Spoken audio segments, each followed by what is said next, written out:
Hello there. My name is Andy Lidstone, and I'm a life coach. And I've been trying to figure out how to share this with the rest of the world, with you guys, for a long time. And it's been a journey for me. And I thought maybe the best place to start would be to share the journey, where I got where I am and where I started. To start the first video, this one, I'm going to talk about why I'm doing what I'm doing and how I got here. But I'm not going to get into much into personal details until the next video. First of all, the motivation for doing what I'm doing is when I went through a hard time in my life, actually a number of hard times, and much of my life has felt like it was all hard times. I didn't know where to find help. Early on in my life, I sought help from all kinds of people, parents, professionals, family members, friends, you name it. I sought help from all kinds of people, and I got nearly nothing.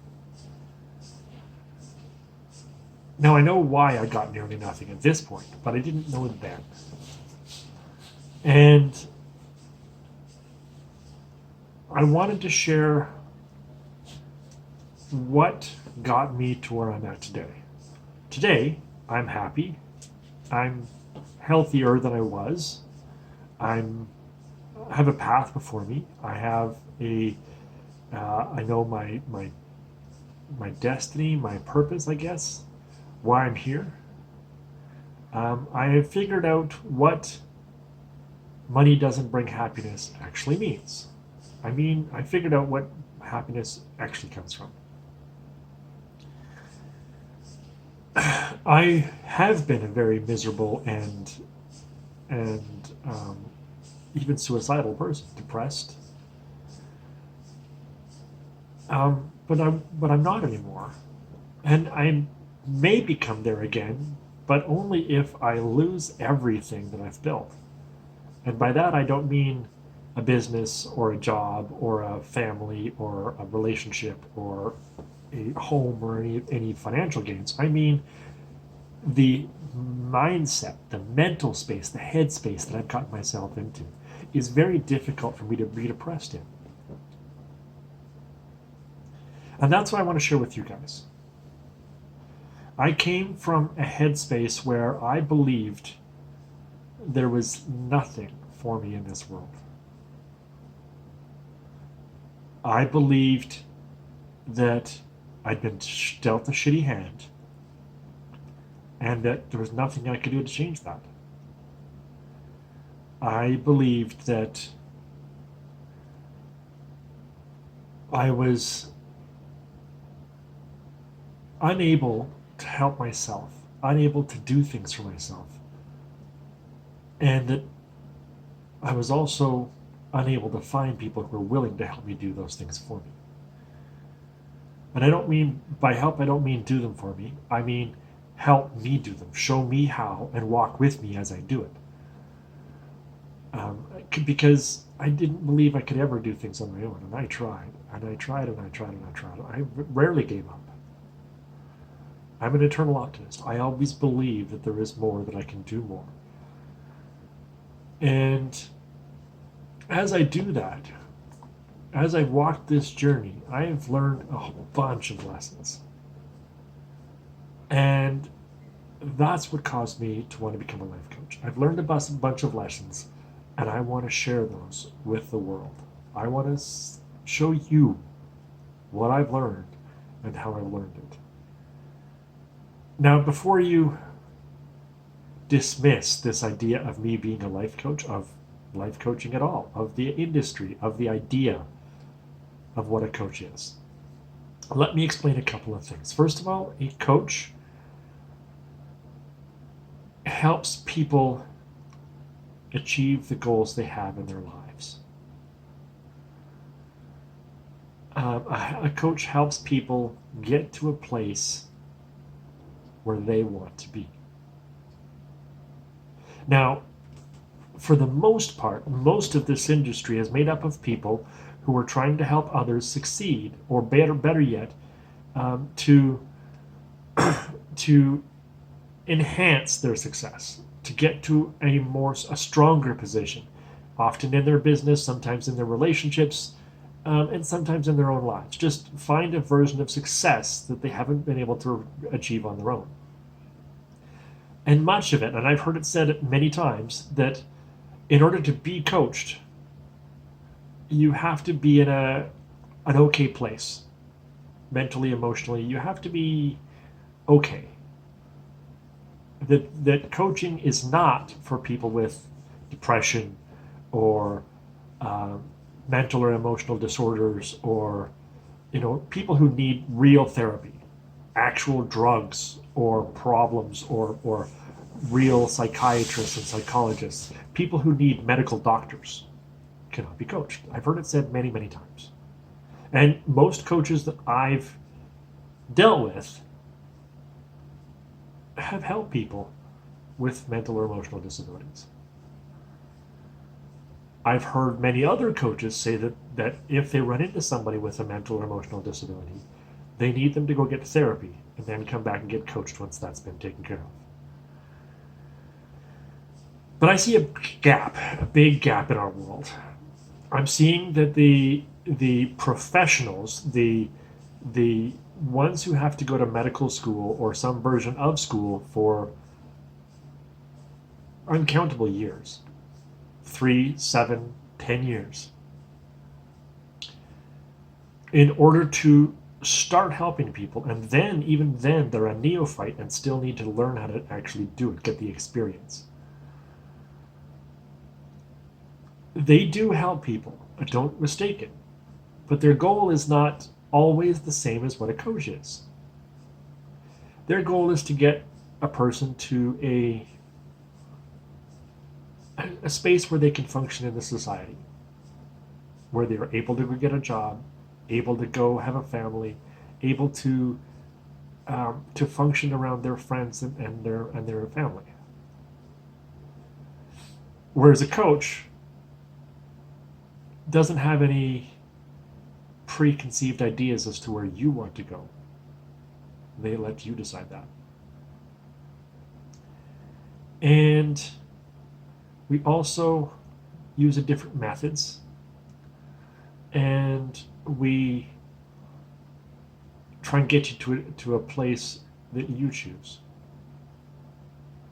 I haven't seen one, but I'm sure there are possibly coaches who can coach people to do bad things. I mean, somebody had to learn it somewhere, and somebody had to teach someone else to do it.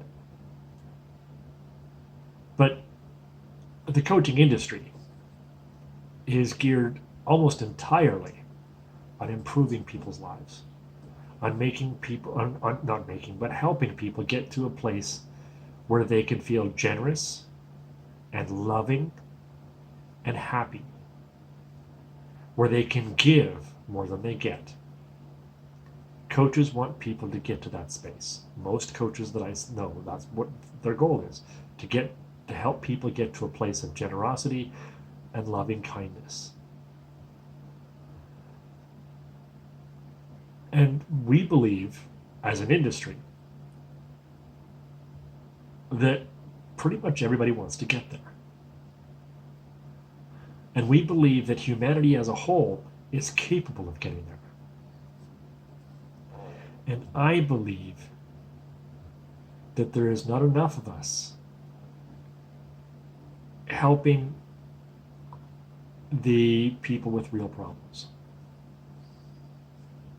There's not enough of us helping those people who counseling doesn't help, who the medical industry hasn't been able to affect change for. I was one of those people. I went to all kinds of professionals and couldn't find the help I needed. It wasn't until I started listening to mindset talk. People talk about mindset. I'm like, what the hell's mindset? And I was actually listening to content relating to authors, writing. I have been writing for 20 years. And I'd been struggling with completing projects, with completing stories, whether it be short stories or full length novels or articles even. And the more I listened to these content, or the more I consumed this content about writing, the more I was attracted to the indie author industry.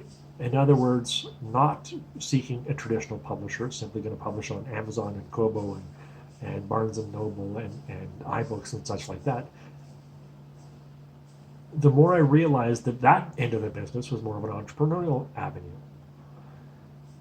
And that entrepreneurial avenues, whether I listened to them relating to indie authors or whether I listened to them relating to multiple streams of income or working from home or network marketing or all kinds of different industries that are essentially a person working for themselves to make a living. The more I listened to those, the more I realized that they all kept bringing up similar subjects. And those subjects fit under the category of mindset. And really what mindset means to me, this is a different headspace. It's a different way of thinking. It's a different way of approaching your problems and analyzing your solutions. It's a different way of seeing what's happening in the world, what's happening in your world, and what happens in the world of others. Now, that's where I wanted to start. I want to introduce people to this idea of mindset. I've discovered that a lot of the people that I've tried to help, they don't understand the mental space I'm coming from. They don't understand the idea of change, of responsibility, of taking your own responsibility for your own actions and for your own thoughts and feelings. They know that that's a thing. Everybody, or nearly everybody, knows that that's a thing, but they don't know what it really means inside their body, inside their heart, inside their soul. So yeah, I got angry at somebody. I'll take responsibility for that, but how do I prevent it from happening again? Well, that's the responsibility part. Accepting the consequences for something you did wrong, that's not really responsibility. I mean, yes, it is. But the real responsibility is, how do you prevent things from happening that you didn't want to happen in the first place? And that's what this is about. That's what I want to get into. I want to teach what mindset is and how to get started. And through the next series of videos, I'm going to talk about what happened to me, how I changed my brain, both physically and emotionally, and how I think differently, and how I act differently, and how I respond differently now than I used to, and how the same stimulus gives me a completely different reaction than it used to. And I will teach you how you can do that too. Thank you for watching, and we'll see you in the next video.